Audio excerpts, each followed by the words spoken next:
What's up, everyone? All right, so today is the last day of the week. It's been a choppy week for me. I started red, which was a continuation from losing on Friday. So I lost 40,000 on Friday, another 30,000 on Tuesday, down 70+ thousand dollars in 2 days. No trades on Wednesday, missed some fantastic action in the market. Thursday, it was up 60,000, finished the day up only 40, gave back about 8,000, did the recap, lost another 12,000 trading in the afternoon. Finished the day up 40 grand. Today was up 29,000, finishing the day up 12,000. 2 days in a row, giving back, 20, 30, 40% of my profits. Today over 50%, that's extremely disappointing. Choppy markets. So, well, it's better than last Friday, I can say that for sure, but it's not a great day, and I'm a little disappointed. I'm feeling a little impatient. I'm feeling disappointed I missed that big move on Wednesday and tried to kind of make up for it a little bit yesterday and today. Yesterday with over trading longer into the day, just gave back profit. Today, over traded again, gave back profit. Would have been better off both days if I had stopped quite a bit sooner. So anyways, that's it for me. Going into the weekend, I'll be back on Monday. And hopefully we have a good gap scan on Monday and some better opportunities.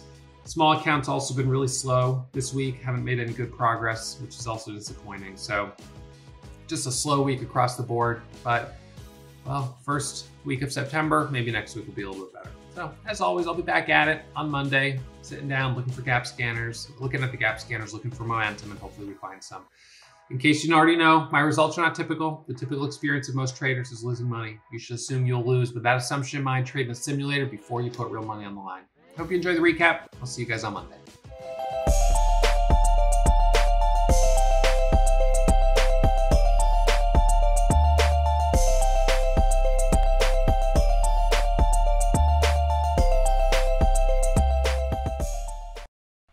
All right, so gonna do my recap here. Finishing the week, in a way, as disappointing as I started it, it's not been a great week for me. I lost 30 grand on Monday, didn't trade, or on Tuesday, didn't trade on Wednesday, was back yesterday, was up 60,000, finished the day up only 40,000, gave back 20 grand off the top.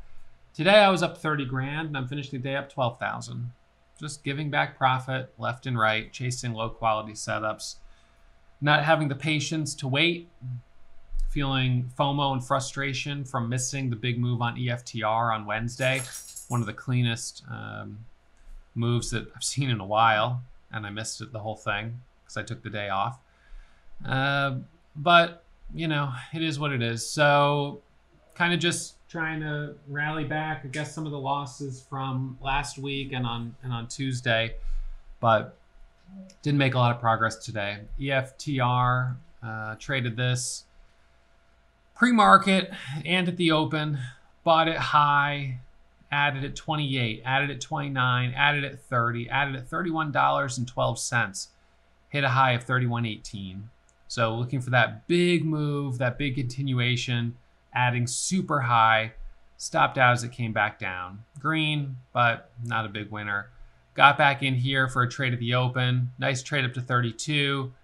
Added back down here. Got stopped out for a pretty good size loss on that flush.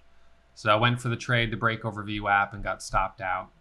So that was EFTR. ISEE traded it for a long. As it squeezed up right here, I kind of I just chased it. The problem was, and there's obviously in a strong market, you can do really well chasing. But I wanted to get in here, but hesitated because I thought maybe it would just do another thing like this where it would break and then drop.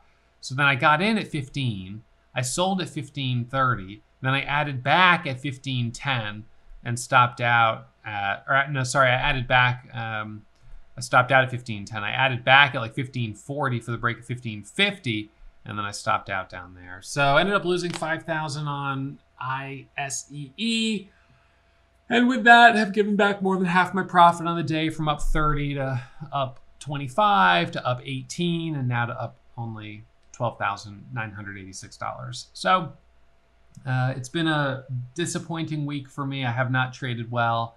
I haven't caught the momentum when we've seen it. and what I've traded has mostly been choppy. So I'll live to trade another day. I'll be back at it on Monday. Hopefully we see some better momentum. I'm still down a bit versus my all-time highs on the month because of losing 75,000 on Friday and on Tuesday. So days like today don't go very far towards making back those losses. So it's going to take a few more days to get back in the groove. And I'm just feeling a little frustrated at the choppiness. I mean, even ISEE is so choppy. So choppy. This is difficult stuff to trade in. I'm waiting for the big momentum like we had on EFTR, and just is the luck of the draw that we got it, and I missed it completely. So now I feel FOMO and disappointment from missing this, and I'm kind of been overcompensating by trying to get a piece of everything that's been moving, including EFTR, but it's sort of on the backside. Now it may hold up if it could get over this yellow descending resistance line back above 32, then 35, 36, 37. Maybe you have to wait for next week, but unfortunately it's not going to be as clean as on the first day, and I missed it, and there's nothing I can do about that. So that's where I'm at here today. Feeling a little frustrated, not super happy with the way the market has been for small caps this week. The gap scanner today was pretty terrible. These were all just, none of these stocks were worth trading for me. And then I did trade ISEE and lost on it, so it serves me right, I guess. CEI, I considered it for the small account. It's one that I could buy like 10,000 shares of, but I don't know. These lower priced ones with higher floats can be really tricky. The float on CEI is 104 million shares, and you can see how the level 2 is so stacked. So you're fighting for pennies on something like this, and then the luck of the draw, you get in, and then it does one of those 15-cent flushes, and now you catch a good solid 10-15 cent loss. You struggled to make 2-3 cents in profit, and then you easily catch a big loss. So that's one of those ones that I'm just going to let it go without me. I will say, though, if it can hold over $2, then it does have quite a bit more potential, but it's got to hold over 2 first, and that's going to be a very critical psychological spot. So that's it for me. That's the week. We'll be back at it on Monday morning. Hopefully have a better week next week. All right, I'll see you on Monday. I hope you really enjoyed that video, and make sure you hit the thumbs up and subscribe to the channel if you haven't already. Our goal is to hit 1 million subscribers this year, but we won't get there without your help. So please, please, please hit that subscribe button.